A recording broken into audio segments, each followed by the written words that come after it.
ఎవరి కొరకు ఆలోచించుతున్నావు?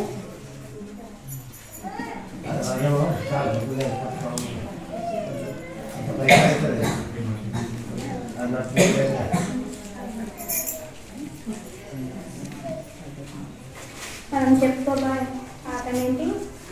ఎవరెవరి కొరకు ఆలోచించుతున్నాము. ఈ భూమి మీద మనమైతే ఎవరి గురించి ఆలోచిస్తాం? తల్లిదండ్రులు అయితే పిల్లల కొరకు ఆలోచిస్తారు. కుటుంబాన్ని పోషించుకోవాలి, పిల్లలకు మంచి చదువును చెప్పించాలి, వాళ్ళను ప్రయోజకులను చేయాలి అని తల్లిదండ్రులు ఆలోచిస్తారు. అలాగే పిల్లలు ఏమని ఆలోచిస్తారు? నా తల్లిదండ్రులకు ఈ ఆశ ఉంది కదా, నేను ఇంజనీరింగ్ కావాలి, డాక్టర్ని కావాలి, టీచర్ని కావాలి అని తల్లిదండ్రులకు ఉన్న కోరికను పిల్లలు నెరవేర్చడానికి ఆలోచిస్తారు. దాని కొరకే ఆ గమ్యం ఎటు ఉంటుందో దాని ప్రకారం వెళ్తారు. చదువుకుంటూ ఏది కావాలో అది కావడానికి ప్రయత్నిస్తారు. కానీ మనం ఇక్కడ పిల్లల కొరకు తల్లిదండ్రుల కొరకు పిల్లలు ఆలోచిస్తున్నారు. కానీ మనము ఏ రోజైనా దేవుని గురించి ఆలోచిస్తున్నాము? మన గురించి ఆలోచించేది ఎవరున్నారు? ఆలోచించడానికి ఎవరున్నారు? దేవుడు ఉన్నాడు. మనల్ని పుట్టించింది ఎవరు? దేవుడు. మరి పుట్టించిన దేవుడు మన కొరకు ఆలోచించకుండా ఉంటాడా? ఉంటాడు. మరి దేవుడి కొరకు మనము ఆలోచించకుండా ఉంటే దేవుడు ఏం చేస్తున్నాడు? మన యందు చింతిస్తున్నాడు. ఎలా చింతిస్తున్నాడో చూసుకుంటే మొదటి పేతురు 5వ అధ్యాయం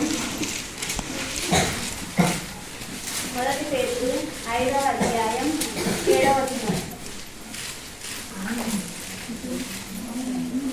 మొదటి పేతురు 5వ అధ్యాయం 7వ వచనం. ఆయన మిమ్మును గూర్చి చింతించుచున్నాడు గనుక మీ చింత యావత్తు ఆయన మీద వేయుడి. ఇక్కడ ఎవరిని గూర్చి చింతించుచున్నాడు దేవుడు? మిమ్మల్ని గూర్చి అంటే మనమే. మన గూర్చి ఎవరు చింతిస్తున్నారు? దేవుడు చింతిస్తున్నాడు. అసలు ఎందుకు చింతించాలి? దేవుడు పుట్టించింది ఆయనే కదా, ఆయన ప్రకారం జీవిస్తున్నామా? పుట్టించిన దేవుడు కొరకు ఆలోచిస్తున్నామంటే ఆలోచించటం లేదు. ఆయన ఏది కోరుకున్నాడో అది మనము ఇవ్వటం లేదు. పిల్లలుగా దేవుని పనిని నెరవేర్చటం లేదు. ఆయనకున్న కోరికను తీర్చటం లేదు. కానీ భూలోక సంబంధులైన తల్లిదండ్రులకు మాత్రం వాళ్ళకు ఏం కావాలో అది ఇవ్వడానికి ప్రయత్నిస్తున్నాం. వాళ్ళ సంతోషం కొరకు ఎక్కడికైనా వెళ్తున్నాం. మరి దేవుని పని చేయడానికి ఎంత దూరం వెళ్తున్నారు? అసలు దేవుని పనిని చేయడానికి మనసు ఒప్పుతుందా? దేవుని వాక్యం వినడానికి కూడా మనకు ఎలానో ఉంటుంది. మరి దేవుని పనిని ఎలా చేయాలి? ఇలా ఉంటే దేవుని దగ్గరకు వెళ్ళగలమా? ఆయన ఇష్టమైన పిల్లలుగా ఈ భూమి మీద బ్రతకగలమా? ఒకసారి మరలా చదువుకుందాం. ఆయన మిమ్మును గూర్చి చింతించుచున్నాడు కనుక మీ చింత యావత్తు ఆయన మీద వేయుడి. మన చింత ఎవరి మీద వేయాలంట? ఆయన అనగా దేవుడు. దేవుని పైన వేయాలి. దేవుడు మన ఎందుకు చింతిస్తున్నాడు కాబట్టి ఆయనకు ఏ కోరిక ఉందో మన ఎందుకు ఆ కోరికను నెరవేర్చాలి. ఆ కోరిక మనకు ఎక్కడ కనబడుతుంది? బైబిల్లో ఆయన మాటలు ఉన్నాయి కాబట్టి ఆయన మాటల ప్రకారమే జీవించడమే ఆయన కోరికను తీర్చడం. అలాగే ఇంకొక మాట చూస్తుంటే 2వ పేతురు పత్రిక 3వ అధ్యాయం 2వ పేతురు పత్రిక 3వ అధ్యాయం 9వ వచనం.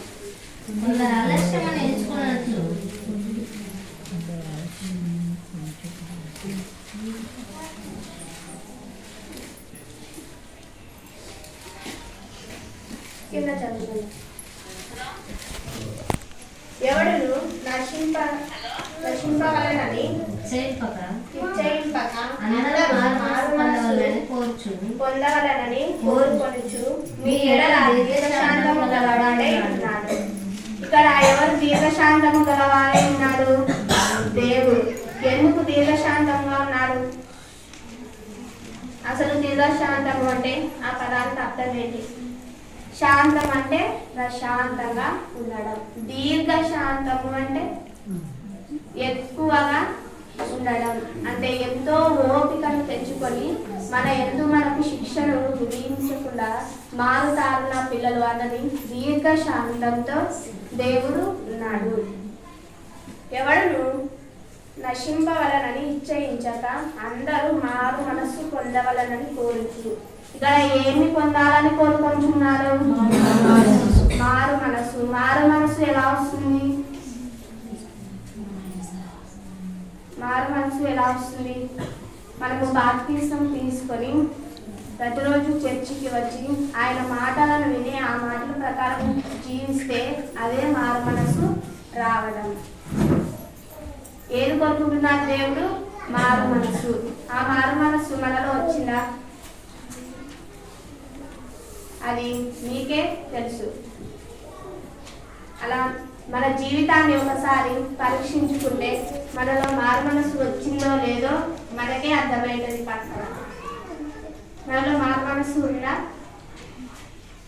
లేదు. మరి ఏం కోరుకుంటున్నాడు దేవుడు? మారు మనసునే కోరుకుంటున్నాడు. పరిపాలించి ఎలా ఉండాలి? మనము మారు మనసు కలిగి ఉండాలి. మారు మనసు రావాలంటే మనం ఎలా ఉండాలి? బాప్తిసం తీసుకున్న వాళ్ళందరూ ఏం చేయాలి? ప్రతిరోజు చర్చికి రావాలి. ఆదివారం వచ్చి ఏం తీసుకుంటాము? రొట్టె ద్రాక్ష రసము తీసుకుంటాము. అది తీసుకున్నప్పుడు మనకు ఏమొస్తుంది? రక్షణ వస్తుంది. ప్రతి ఆదివారము మనము రొట్టె ద్రాక్ష రసము తీసుకోకపోతే మనము బయటికి వెళ్ళిన తర్వాత ఏ ప్రమాదం జరుగుతుందో తెలియదు. మనం తీసుకున్నప్పుడు రక్షణ మన దగ్గర ఉండదు. అది తీసుకుంటేనే మనకు ఆ వారం మొత్తం ఏముంటుంది? రక్షణ ఉంటుంది. దేవుడు మనకు రక్షణగా ఉండాలి. ప్రతి ఆదివారం ఏం తీసుకోవాలి? మనం ఖచ్చితంగా రొట్టె ద్రాక్ష రసము తీసుకోవాలి.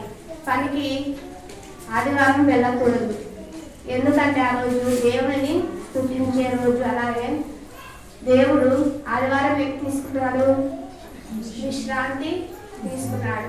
కాబట్టి మనం ఏం చేయాలి? దేవుడిని ఆరాధించి రొట్టె ద్రాక్ష రసము ఖచ్చితంగా తీసుకోవాలి. పనికి వెళ్తే ఒక 200 వస్తాయి, లేకుంటే 500 వస్తాయి, కానీ మనకు రక్షణ వస్తుందా? రాదు. కాబట్టి ఎంత డబ్బు ఇస్తామన్నా కూడా ఆదివారం ఎక్కడికి రావాలి? ఎక్కడ కూడుకోవాలి? చర్చిలో కూడుకోవాలి. అదే లూకా సువార్త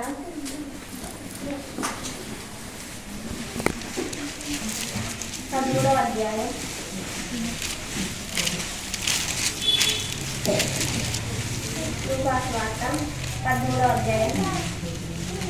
6 నుంచి 9 వరకు చదువుతుంటే మనకు ఏం కనిపిస్తుందంటే,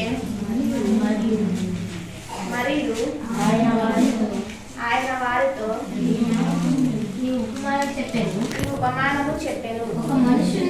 ఒక మనుషుని ద్రాక్ష తోటలో అంజూరపు చెట్టు ఒకటి నాటబడి ఉండేది. అతడు దాని పండ్లు వెదక వచ్చినప్పుడు ఏమీ దొరకలేదు. ఇక్కడ ఎవరంటే యజమానుడు ఒక పొలాన్ని వేసాడు. దాంట్లో ఏ చెట్లను నాటాడు? అంజూరపు చెట్లను నాటాడు. ఆ తోటలోకి పండ్లు వెదకడానికి వచ్చినప్పుడు పండ్లు ఉన్నాయా? అక్కడ లేవు. ఏమీ దొరకలేదు. ఇది చదువుకున్నాం. గనుక అతడు ఇదిగో 3 ఏళ్ల నుండి నేను ఈ అంజూరపు చెట్టున పండ్లు వెతుకుచున్నాను గాని ఏమీ దొరకలేదు. దీనిని నరికివేయుము. దీని వలన ఈ భూమి ఎలా వ్యర్థమైపోవాలని ద్రాక్ష తోట మారితో చెప్పాను. అయితే అయ్యా నేను దాని చుట్టూ త్రవ్వి ఎరువు వేర్ల మట్టుకు ఈ సంవత్సరం కూడా ఉండనిమ్ము. అది ఫలించినా సరే లేని ఎడల నరికి వేయమని అతనితో చెప్పాను. ఇక్కడ ఒక సింపుల్ గా చెప్పుకుంటే ఒక తోటమాలి, ఒక యజమానుడు. ఇక్కడ యజమానుడు ఒక తోట వేశాడు. ఏ తోట? అంజూరపు చెరుకు తోట వేసినప్పుడు ఒక రోజు వచ్చినప్పుడు ఆ చెట్లని చూడడానికి వచ్చాడు. పండ్లు వచ్చాయా లేదా అని చూడడానికి వచ్చినప్పుడు అక్కడ ఏమీ కూడా దొరకలేదు. తోటమాలితో అన్నాడు, ఏమీ దొరకలేదు కదా, ఈ చెట్లని నరికేద్దాము అన్నప్పుడు తోటమాలి ఏమన్నాడు? అయ్యా ఎరువులు వేద్దాము, ఇదొక్క సంవత్సరము ఉండనిద్దాము, లేని ఎడల నరికేద్దాము అని చెప్తున్నాడు. ఇక్కడ తోటమాలి ఎవరు? యేసుక్రీస్తు వారు. యజమాని ఎవరు? తండ్రి అయిన దేవుడు. ఇక్కడ తోట అనగా ఎవరు? భూమి మీద ఉన్న మనుషులమే ఒక తోట. యజమాని దేవుడు, తోటమాలి యేసుక్రీస్తు. ఒకరోజు దేవుడు మనల్ని చూడడానికి వచ్చాడు. వీళ్ళలో ఫలాలు ఫలించాయా లేదా పాత జీవితమే ఉందా అని దేవుడు చూడడానికి వచ్చినప్పుడు మనలో ఫలాలు కనిపించాయా అంటే కనిపించలేదు. దేవుడు ఏమంటున్నాడు?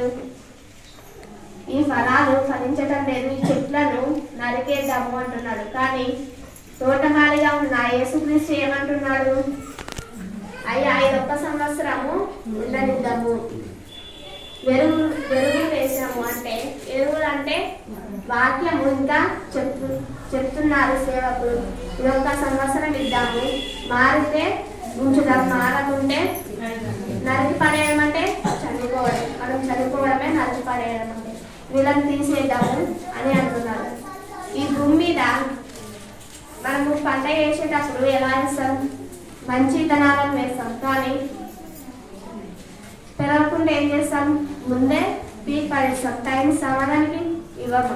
ఎందుకు ఇవ్వము అంటే ఆ చెట్టు వలన ఇంకొక చెట్టు నాశనం అవుతుందని ఇవ్వము. కానీ ఇక్కడ యేసుక్రీస్తు వారు మనం ఇక్కడ బతికున్నామంటే యేసుక్రీస్తు వారే మనకు ప్రాణ భిక్ష పెట్టాడు. లేకుంటే దేవుడు ఎప్పుడో మనల్ని తీసేసేవాడు. కాబట్టి మనము ఎలా ఉన్నాము? ఒక తోటలో ఉన్న చెట్లలాగా ఉన్నాము. ఎప్పుడు వెళ్తామో తెలియదు. కాబట్టి మన చెట్టు దగ్గర ఎలా ఉంటుంది? గొడ్డలి వేచి ఉంది. కాబట్టి వేచి ఉన్న గొడ్డలిని గుర్తు పెట్టుకొని మన జీవితం మార్చుకున్నామా, అలా బతుకున్నామా, అది మన జీవితాలకి తెలుసు. కాబట్టి ఎవరి జీవితం వాళ్ళది. మనము ఎవరైతే దేవుని పని చేసి చనిపోతారో వాళ్ళకే పరలోకం ఉంటుంది. చెప్పినా వినలేదనుకో అది దేవుడు చూసుకుంటాడు. చనిపోయిన తర్వాతకి మనకు ఏ గతి వస్తుందో మనకు ముందే తెలుస్తుంది. మన జీవితం ఎలా ఉందో దాన్ని బట్టి మనమే డిసైడ్ కావచ్చు. కాబట్టి ఇంకొకటి చూసుకున్నట్టయితే మనం ఎలా దీని యొక్క బుద్ధి కలిగి ఉండాలో చూద్దాం. 1 పేతురు 5వ అధ్యాయం 1 పేతురు 5వ అధ్యాయం 8వ వృత్తి గలవారే ఈ విరోధి అయిన అపవాది. ఇక్కడ ఎలా ఉంటారంట? నిబ్బరమైన బుద్ధి గలవారే. ఇక్కడ బుద్ధి గలవారు అంటే తెలివి ఉన్నవారు. నిబ్బరమైన బుద్ధి అంటే దానికంటే ఎక్కువ కలిగి ఉండాలి. ఎందుకు? మెలకువగా ఉండాలి అంటారు. నిబ్బరమైన బుద్ధి గలవారే మెలకువగా ఉండాలి. ఎందుకు మెలకువగా ఉండాలని చెప్తున్నారు? ఈ విరోధి అయినా అపవాది. ఇక్కడ ఎవరంట? అపవాది. ఎలా ఉంది? మనకు విరోధంగా ఉంది. మన స్నేహితుడుగా లేదు. ఎలా ఉందంట? మనకు విరోధంగా ఉంది. ఎందుకు? గర్జించు సింహము వలె ఎవరిని మృంగుదునా అని వెతుకుతూ తిరుగుతున్నది. అంటే ఎలా ఉన్నది? అది గర్జించు సింహము వలె ఉంది. సింహానికి మనం దొరికితే బ్రతుకుతామా? బ్రతకం, చనిపోతాం. ఎందుకంటే అది చంపేస్తుంది. అలాగే సింహం లాగా ఎలా ఉన్నంత అపవాది? గర్జించు సింహం లాగా ఉంది. అది ఎలా వేస్తుందట వల? ఎలా వేస్తుంది మనకు వల? చేపలకు మనం ఎలా వేస్తాం కదా? దానికి ఏమైనా తినేటివి పెడితే అది వలలోకి పడుతుంది. కానీ మనకేమో వేస్తుంది వల? మనకు వల వేసినా పడతాం, దాంట్లో పట్టలేదు. మరి ఎలా వేసింది వల? ఒక తాన ఎవరు ఉండరు, డబ్బులు ఉంటాయి, అక్కడ వల వేసింది. మనమే ఉంటాం, ఎవరు ఉండరు. ఏమంటారు? ఏడనిస్తుంది మనకు? ఎవరు లేరు, డబ్బులు జంతువునే తీసుకోబోంటది. ఇంకొక సైడు ఏమని చెప్తుంది? ఆత్మ వద్దు, దేవుడు చూస్తాడు మనల్ని, మనకు దొంగతనం చేయకూడదు అని ఇంకొక సైడు చెప్తుంది. ఇక్కడ రెండు ఆత్మలు చెప్తాయి మనకు. మనం ఎప్పుడైనా ఎవరిని గెలిపిస్తాము? అపవాదినే గెలిపిస్తాము. ఒక సైడు అపవాది ఉంటుంది, ఇంకొక సైడు పరిశుద్ధాత్మ దేవుడు ఉంటాడు. బాప్తిసం తీసుకున్న ప్రతి వారిలో ఎవరుంటారు? పరిశుద్ధాత్మ దేవుడు ఉంటాడు. పరిశుద్ధాత్మ దేవుడిని ఎంతమంది ఉంచుకున్నారో తెలియదు, ఎంతమంది పోగొట్టుకున్నారో కూడా తెలియదు. మనం బాప్తిసం తీసుకున్నప్పుడు వస్తాడు పరిశుద్ధాత్మ దేవుడు. వచ్చినప్పుడు మనం అలానే దేవుని కొరకు బ్రతుకుతూ ఉంటే మనలో పరిశుద్ధాత్మ దేవుడు ఉంటాడు. లేకుంటే పరిశుద్ధాత్మ దేవుడు ఉంటాడా? ఉంటాడు, వెళ్ళిపోతాడు. మరి పరిశుద్ధాత్మ దేవుడిని ఎంతమంది పెట్టుకున్నారో, ఎంతమంది పోగొట్టుకున్నారో అది మీకే తెలుసు. కాబట్టి బాప్తిసం తీసుకునేటప్పుడు ఎలా ఉండాలి? దేవుడి గురించి తెలుసుకొని జాగ్రత్త పడాలి అని ఒక మనసులో ఆ మాట ఉంటే అప్పుడు తీసుకోవాలి. జాగ్రత్తతో తీసుకోవాలి. బాప్తిసం అంటే నీళ్ళలో మునుగు చేయలే కదా అని అనుకోవద్దు. బాప్తిసం తీసుకునేటప్పుడు చాలా జాగ్రత్తగా తీసుకోవాలి. ఒక్కసారిగా తీసుకునేటప్పుడు బాప్తిసం 100 సార్లు తీసుకుంటామా? తీసుకోండి. కాబట్టి తీసుకునేది ఎక్కువసారే కాబట్టి మరలా తీసుకోవచ్చు. ఎప్పుడు మన జీవితం మరలా అలానే అయినప్పుడు, మరలా కొత్త జీవితాన్ని మొదలు పెట్టాలన్నప్పుడు తీసుకోవచ్చు. కానీ ప్రతిసారి తీసుకోలేము కదా. కాబట్టి తీసుకునేటప్పుడు జాగ్రత్తగా తీసుకోవాలి. దేనిని తీసుకోవాలి? జాగ్రత్తగా బాప్తిస్మాన్ని తీసుకోవాలి. ఇక్కడ చదువుతున్నాం కదా, నిర్భరమైన బుద్ధి గల వారే మెలకువగా ఉండుడి. ఈ విరోధి అయిన అపవాది గర్జించు సింహము వలె ఎవరిని మృంగుదునా అని వెతుకుచూ తిరుగుతుంది. ఎలా తిరుగుతుందంట? అపవాది వెతుకుచూ తిరుగుతుంది. అంటే ఇప్పుడు మనము అందరము ఎక్కడ ఉన్నాము? సంఘంలో ఉన్నది. ఇప్పుడు సంఘంలో ఉన్నప్పుడు అపవాది గురించి చెప్పేటప్పుడు ఏం చేస్తుంది? నా గురించి విని మారుతారేమో అని మనకు పక్కదారి పట్టిస్తుంది. ఎలా పట్టిస్తుంది అంటే వేరే దానిపైన ఆలోచన పోవడమా, లేకుంటే ఏదైనా ఇంట్లో తాళం వేసి రాకుంటే అది గుర్తు చేస్తుంది. అలా ఏదో ఒకటి గుర్తు చేసి లేదా నిద్రలో పోవడమా, ఇలాంటివి గుర్తు చేస్తుంది. అలా చేసినప్పుడు మనం ఎలా ఉండాలి? వాటి ఎందుకు వెళ్ళకుండా దేవుని వాక్యాన్ని వినాలి. అలా కూడా మనకు అపవాది వల వేస్తుంది. అక్కడ కూడా మనల్ని దారి మలుస్తుంది. కాబట్టి అపవాది ఎక్కడ వేస్తుందో మనము ఊహించలేము. అది ఎత్తుకు పై ఎత్తులు కలిగి వేస్తుంది. ఎలా వేస్తుంది? ఎత్తుకు పై ఎత్తు అంటే ఒకదాని తర్వాత ఒకటి, ఒకదాని తర్వాత ఒకటి వేసుకుంటూనే ఉంటుంది. ఒక్క నిమిషం కూడా వేస్ట్ చేయదు. ఎందుకంటే రాకడ దగ్గరకు వస్తుంది కాబట్టి మనల్ని ఎలాగైనా పడగొట్టాలని దాని కోరిక. కాబట్టి ఇప్పుడు ఇంతలోపు ఎంతమందిని పడగొట్టేసిందో కూడా మనకు తెలియదు. కాబట్టి మనల్ని కూడా పడగొట్టాలని చూస్తుంది. కానీ దాని వలలో ఎవరు పడకుండా జాగ్రత్తగా ఉండండి. అపవాది ఎక్కడ వేస్తుందో తెలియదు. కాబట్టి జాగ్రత్తగా ఉండండి. ఆలోచన విషయంలో కూడా అక్కడ కూడా పడగొట్టేస్తుంది. మన ఆలోచనలు తెలుస్తాయి దేవునికి తప్ప మనుషులకు తెలుస్తాయా? పక్క వాళ్ళకి తెలుస్తాయా? తెలీదు. మన మనస్సు దేవునికి తప్ప ఎవరు ఆలోచనలు ఉండకూడదు. ఇలా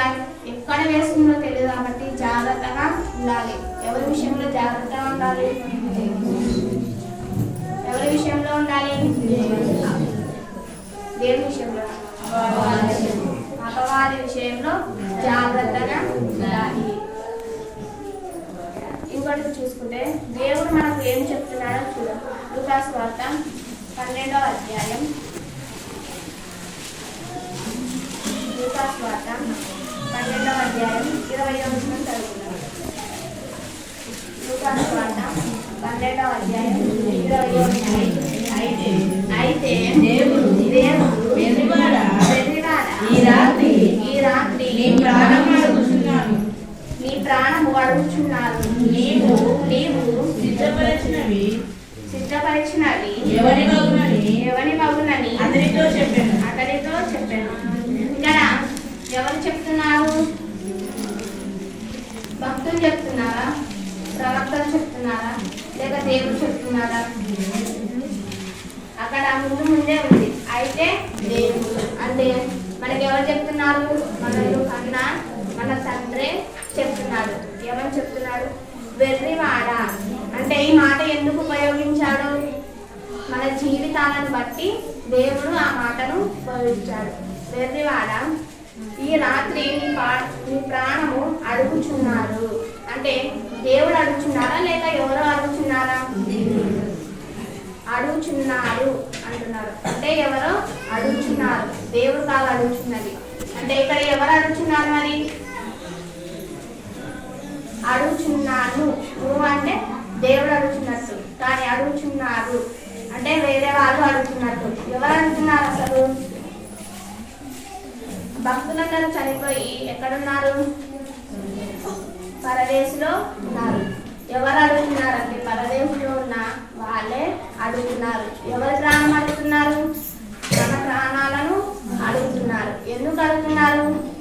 మరి మీ భూమి మీద మన జీవితాలను చూసి ఇంకా ఏం ఘోరాలు జరుగుతాయో, ఇంకా మేము దేవుని చూడలేము అని భక్తులు అడుగుతున్నారు. దేవా, మీరు ఇలా ప్రాణాలు తీసుకోండి, మేము మిమ్మల్ని చూడాలని ఎంతో ఆతృతతో మా జీవితాలను మీకు అంకితం చేసి వారు నాదా సత్యస్వరూపి. ఆ అధ్యాయం ఎక్కడ ఉందంటే ప్రకటన గ్రంథం 6వ అధ్యాయం. ప్రకటన గ్రంథం 6వ అధ్యాయం 10వ వచనంలో ఇదన్నమాట. వారు నాదా సత్యస్వరూపి పరిశుద్ధుడా ఎందాక తీర్పు తీర్చకయు మా రక్తం నిమిత్తము భూనివాసులకు ప్రతిదండన చేయకయు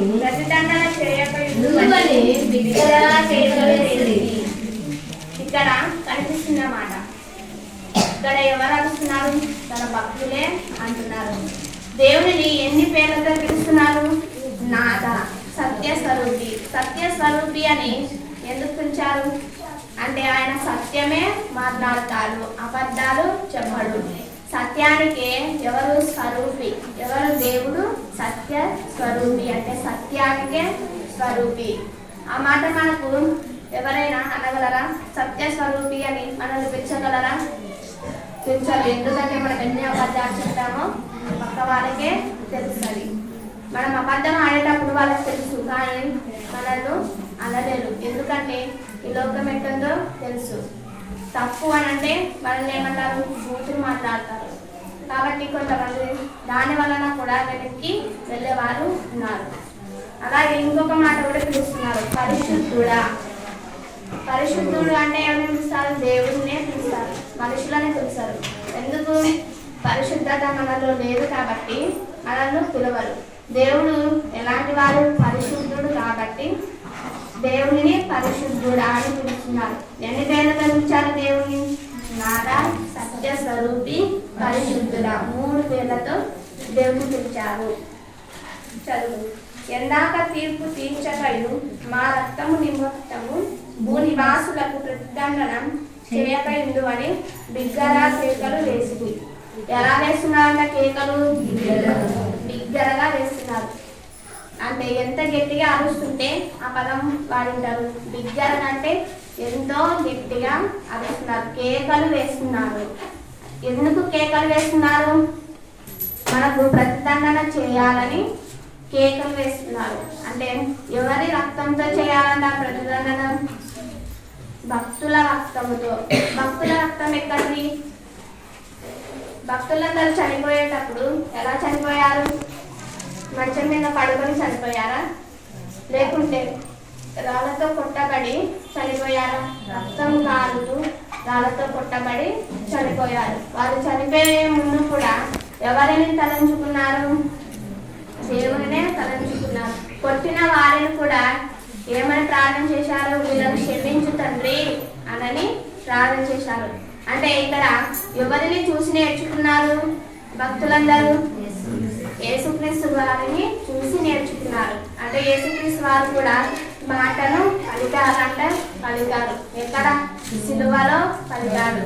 తండ్రి వీరిని క్షమించు అని అన్న మాటను భక్తులు విని వాళ్ళు కూడా కొట్టిన వారిని క్షమించాలి, పగతో ఉండకూడదు అని ఇక్కడ కొట్టిన వారిని కూడా రాళ్లతో కొట్టి హింసించిన వారిని కూడా తండ్రి క్షమించు అని చనిపోయారు. అలాంటి విశ్వాసము మనలో ఉందా? ఎవరైనా ఒక మాట అంటేనే 10 మాట్లాడతారు. మరి కొడితే ఎన్ని గొడవలు జరుగుతాయో కూడా తెలియదు. మరి చంపేశారు. దేనితో కొట్టి చంపేశారు? రాళ్ళతో కొట్టి చంపేసేవారు. స్టెఫెనును కూడా ఎలా చంపారు?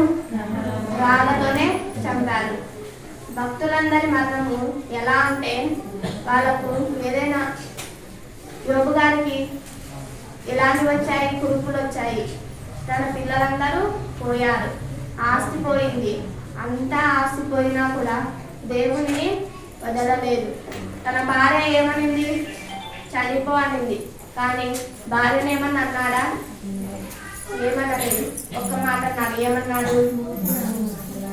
మూర్ఖురాలు మాట్లాడినట్టు మాట్లాడుతున్నావు అని తన భార్యను అన్నాడు. కానీ భార్యని కొట్టారా? కొట్టలేదు. తిట్టారా? తిట్టలేదు. నువ్వు నన్ను చనిపో అంటున్నావు, నువ్వే చనిపో అని అన్నారా?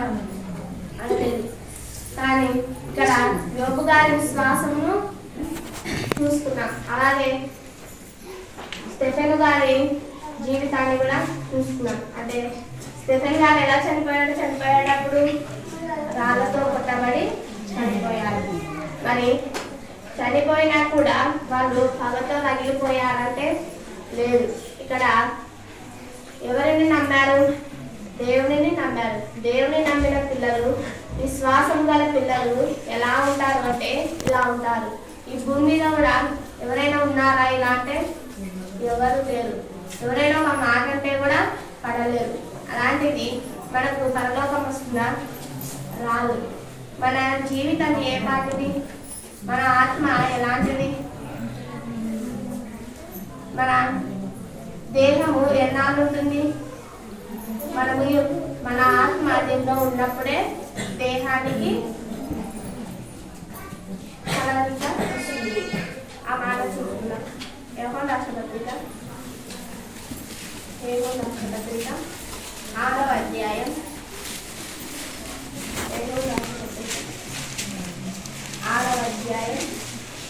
63వ వచనం. ఆత్మయే జీవింపజేస్తున్నది. ఆత్మయే జీవింపజేస్తున్నది. శరీరం కేవలం నిష్ప్రయోజనం. ఇక్కడ ఏం జీవిస్తుందట? ఆత్మ ఒక్కటే జీవిస్తుంది. శరీరం ఎలాంటిది? కేవలము నిష్ప్రయోజనం. ఇక్కడ ఏమంటున్నారు? కేవలము అంటే ఆత్మ ఉన్న రోజే ఈ శరీరం కదులుతుంది.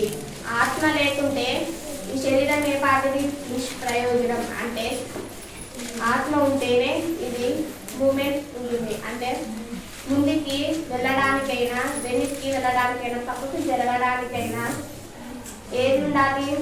ఆత్మ ఉండాలి. అంటే ఇక్కడ ఆత్మ ఒక్కటే జీవిస్తుంది. మన శరీరం ఎందుకు పెట్టాడు దేవుడు? మన ఎముకలు కప్పడానికి మన శరీరాన్ని పెట్టాడు, ఈ దేహాన్ని పెట్టాడు. అందుకే ఇక్కడ ఏమంటున్నారు?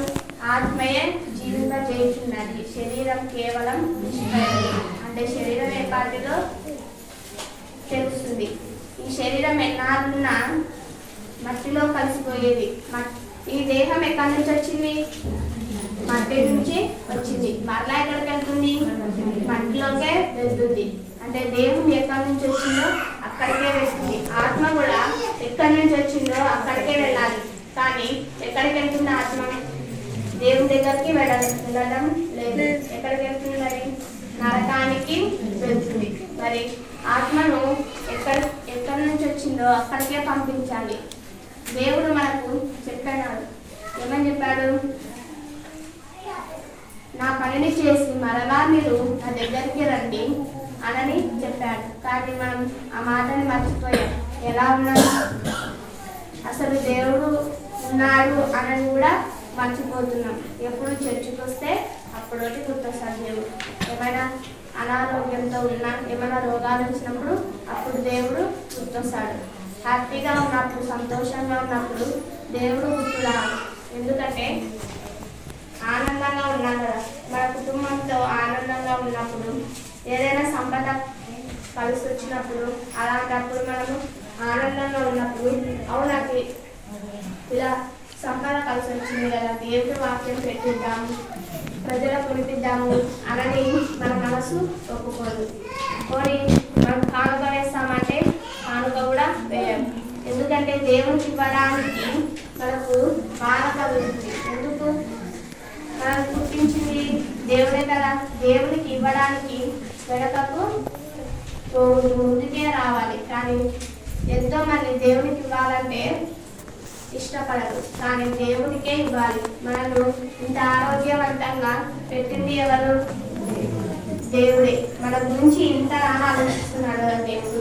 మరి మనం ఎవరి గురించి ఆలోచిస్తున్నాం? మనం ఎవరి గురించి ఆలోచిస్తున్నాం? మన గురించి మనమే ఆలోచించుకుంటాము. మన ఆరోగ్యం మాత్రమే చూసుకుంటాము. ఆరోగ్యం బాగాలేనప్పుడు దేవుని గుర్తు చేసుకుంటాం, దేవుడిని అడుగుతాం. పోనీ దేవుడిని అడిగిన తర్వాతకి దేవుడు ఆరోగ్యాన్ని ఇస్తే మనం ఎక్కడికి వెళ్తాం? పనికి వెళ్తాము, మళ్ళీ వస్తాము, చేసుకుంటాం, తింటాం, పడుకుంటాం. కానీ దేవుడిని సృష్టిస్తామా? దేవుడిని గుర్తు చేసుకుంటామా? పోనీ పడుకునేటప్పుడు ప్రార్థన చేసుకుంటామా? లేచిన తర్వాత ప్రార్థన చేసుకుంటామా? తినేటప్పుడు ప్రార్థన చేసుకుంటామా? మరి ఇవన్నీ మన జీవితాల్లో లేనప్పుడు మనల్ని పుట్టించినందుకు దేవునికి కన్నీరు కాదు, దేవునికి కన్నీరు. మరి కన్నీరు పెట్టించే పిల్లలుగా ఉన్నాము. మరి ఆయన కన్నీటిని తుడిచే పిల్లలుగా ఉన్నామా? మన జీవితాలని మనమే పరీక్షించుకుందాం. అలాగే సుఖాన్ని కోరుకునే వాళ్ళు ఎంతో మంది ఉన్నారు. ఈ భూమి మీద సుఖం కోరుకుంటే ఏదొస్తుందో, కష్టాన్ని కోరుకుంటే ఏదొస్తుందో కూడా చూస్తున్నాం. లూకాసు వార్త 16వ అధ్యాయం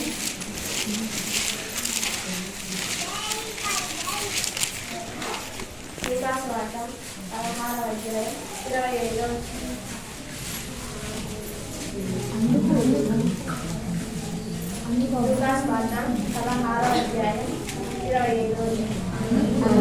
అందుకు అబ్రహాము కుమారుడా, నీవు నీ జీవిత కాలమందు నీకు ఇష్టమైనట్టు సుఖము అనుభవించితివి, అలాగుననే లాజరు కష్టము అనుభవించినని జ్ఞాపకం చేసుకొన్నావు.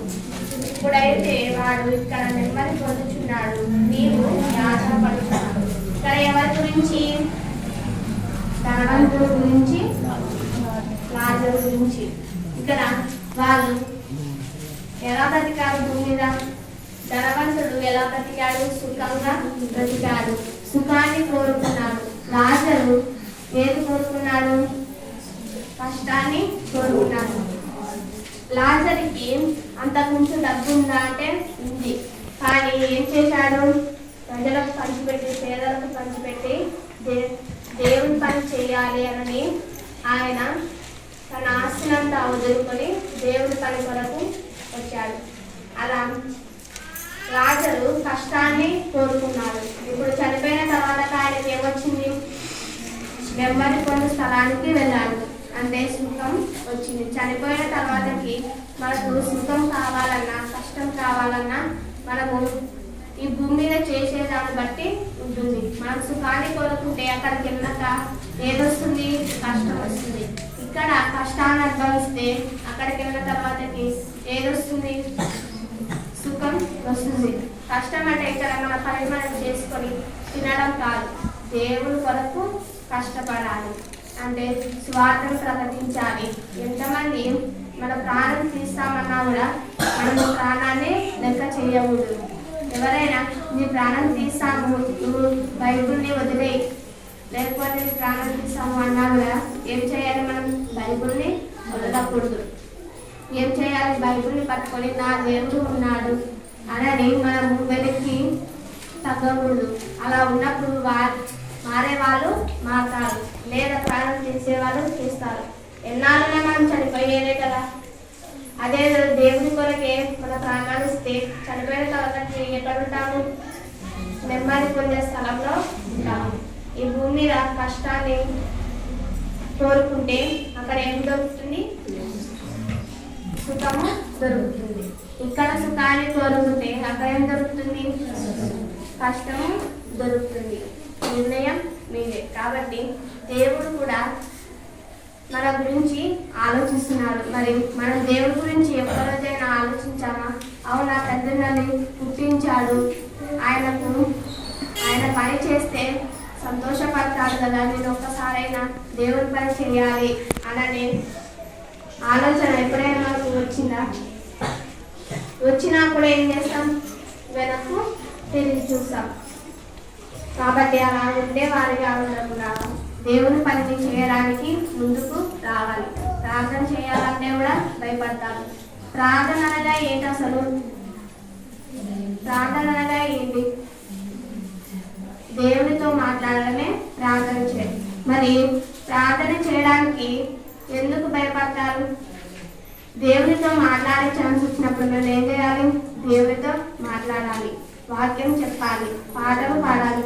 మనం చర్చిలోకి వచ్చినాక భయాన్ని వదిలేయాలి. బయట ఎంత భయంగా బతికినా కూడా చర్చిలోకి వచ్చేటప్పుడు ధైర్యంగా రావాలి, పాటలు పాడాలి. ప్రార్థన వచ్చినా రాకుండా కూడా మనకు వచ్చినది చేయాలి. అదే దేవుడు వింటాడు. కాబట్టి ఎవరికి ఇచ్చినా కూడా ప్రార్థన చేసేవారిగానే ఉండాలి. చెప్పేటప్పుడు తలలు బాగుంటారు, కానీ ప్రవర్తించేటప్పుడు మాత్రం ముందుకు రాదు. కాబట్టి అలా ఉండకుండా మన ప్రవర్తనే దేవుడు చూస్తాడు. చెప్పేది ఏదైనా చెప్తాం, కానీ మన పనిలోనే తెలిసిపోతుంది. కాబట్టి మనం ఎలా ఉండాలి? ప్రార్థన చేయడం అంటే ఏంటి? మనం చెప్పండి. దేవునితో మాట్లాడడం. ప్రార్థన చేయాలంటే ఇష్టమా కష్టమా? ఇష్టమైనప్పుడు వారు చేయాలి కదా. మీకు కొనగల పుట్టినా కూడా దేవుడే నాకు తోడుగా ఉన్నాడని ఇచ్చినప్పుడు చేయాలి. మనకు ఆ ఛాన్స్ మళ్ళా వస్తుందా? ఇక్కడ తప్ప ఎక్కడ మనకు సమయాన్ని ఇవ్వరు. వేరే గ్రామాలలో చూస్తే కూడా పాస్టరే చెప్తాడు, పాస్టరే ప్రార్థన చేస్తాడు. కానీ ఇక్కడ మీకు మంచి అవకాశం ఉంది. ప్రార్థన చేయడానికి అందరికీ హక్కు ఉంది. కాబట్టి ఇచ్చినప్పుడు ఆ సమయాన్ని వాడుకొని దేవుని గణపరచండి, స్థుతించండి. ఈ భూమి మీద ఎన్నాళ్ళు ఉంటాం? ఉంటే 60 సంవత్సరాలు, 70 సంవత్సరాలు, అంతకంటే ఎక్కువ ఆయుష్ మనకి ఇవ్వడు. ఎందుకంటే మన బ్రతుకులను చూసి దేవుడు ఇంకా ఆయుష్ని తగ్గించాలి కానీ ఎక్కించడు. ఎక్కించాలంటే ఎలా ఉండాలి? ఆనాటి భక్తులలాగా ఉండాలి. ఆదాము 8 సంవత్సరాలు బతికాడు, యోబు 8 సంవత్సరాలు బతికాడు. వాళ్ళ జీవితం మనకుందా? అన్ని సంవత్సరాలు మనం బ్రతకడానికి అవకాశం ఉందా?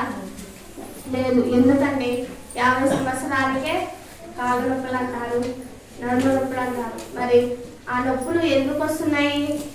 మీరు ముసలి వాళ్ళ వృద్ధులయ్యారు, చావుకి దగ్గరగా ఉన్నారని అర్థం.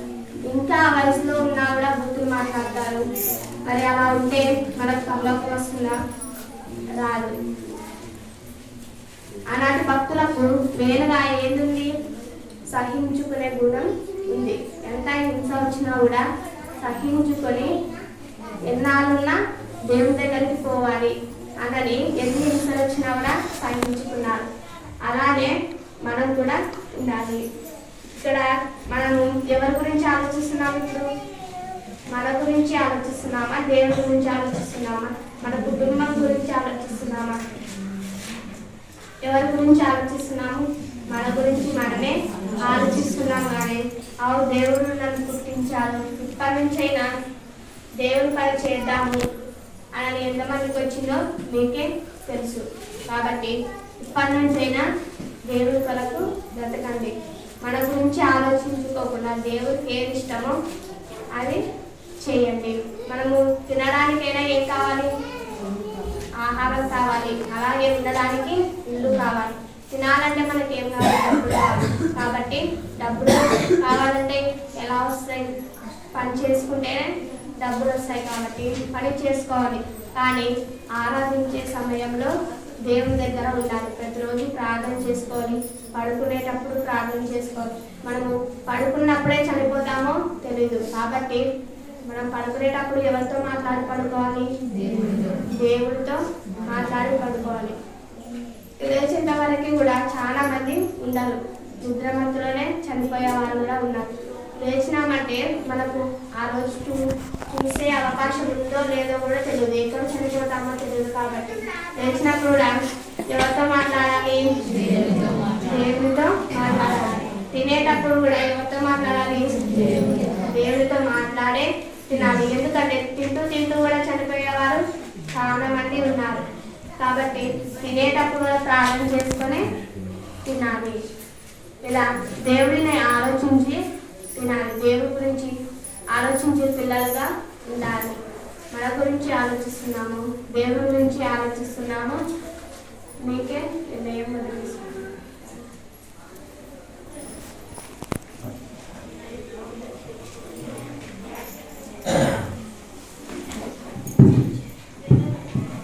ఇంతవరకు ఎన్నో పుస్తకాలు దేవుని యొక్క మాటలను చక్కగా వివరించి మనందరికి అందించిన మరి శాంతమణికి తెలుసుకున్నామన్నా నాకు దేవుడు నేనున్నాడు. ఇంకా మరింతగా దేవునిలో ఎదగాలని మరి దేవుని విషయాలలో జ్ఞానంతోనూ ఆమె ఎదగాలని మీ ప్రార్థనలో జ్ఞాపకం చేసుకోండి. ఇంకా అనేక మంది ఇంకా దేవుని యొక్క సంగతులు మాట్లాడటానికి కూడా మీ యొక్క అనుకున్న ప్రార్థనలో జ్ఞాపకం చేసుకుంటారని ప్రభుత్వం నేను దాన్ని కోరుకుంటున్నాను. కాబట్టి వినబడిన మాటలు నిష్ప్రయోజనం కాకుండా మన హృదయాల్లో పెట్టుకొని ఆ మాటల ప్రకారం బ్రతుకుటకు మీరందరూ కూడా సిద్ధపడతారని ప్రభుత్వం వందనాలు తెలియజేసుకుంటూ మరి ప్రార్థనలో ఆయనను జ్ఞాపకం చేసుకోవాలని మీకందరికీ మనం చేస్తున్నాం. మరి మన మధ్య ఉన్న వెంకటేశ్వరమ్మ చివరి ప్రార్థన చేస్తారు. అందరూ ప్రార్థనలో ఎదుర్కొంటారు.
దేవుడే నిజమైన మన తండ్రి, దేవుడే నిజమైన మన తండ్రి, పరలోకమే మా దేశం, పరలోకమే నా దేశం, మన పౌరస్థితి పరలోకమందే ఉన్నది, మాకెప్పుడు జ్ఞాపకంలో ఉన్నది, మాకెప్పుడు జ్ఞాపకంలో ఉన్నది, మాకందరికి తెలుసు, మీకందరికి తెలుసా, మాకందరికి తెలుసు, మీకందరికి తెలుసా, ఒక్కడే అతనొక్కడే దైవాన్ని తెలిపినదొక్కడే, ఒక్కడే అతనొక్కడే ఒక్కడే కాలానికే శక పురుషుడే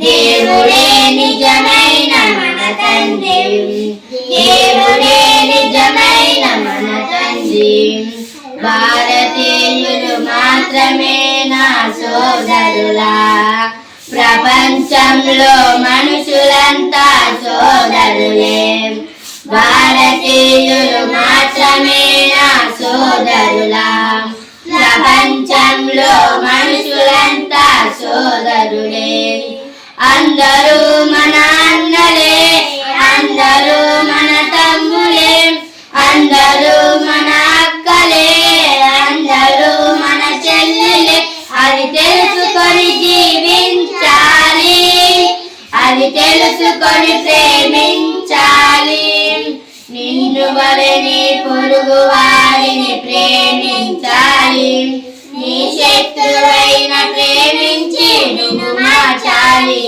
నిన్ను వలని పొరుగు వారిని ప్రేమించాలి నీ శత్రువైన ప్రేమించి నువ్వు మార్చాలి ఆ దేవుడే మనిషికిచ్చినది పని ఆ దేవుడే మనిషికిచ్చినది పని ఆ పనిని చేస్తే స్వర్గమే అది తెలిపినది బైబులే ఆ పనిని చేస్తే స్వర్గమే అది తెలిపినది బైబులే అది తెలుసుకొని జీవించాలి అది తెలుసుకొని ప్రేమించాలి మనుషులందరికీ తండ్రి ఒక్కడే ఈ మనుషులందరికీ తండ్రి దేవుడే ఒక్కడే అతనొక్కడే దైవాన్ని తెలిపినదొక్కడే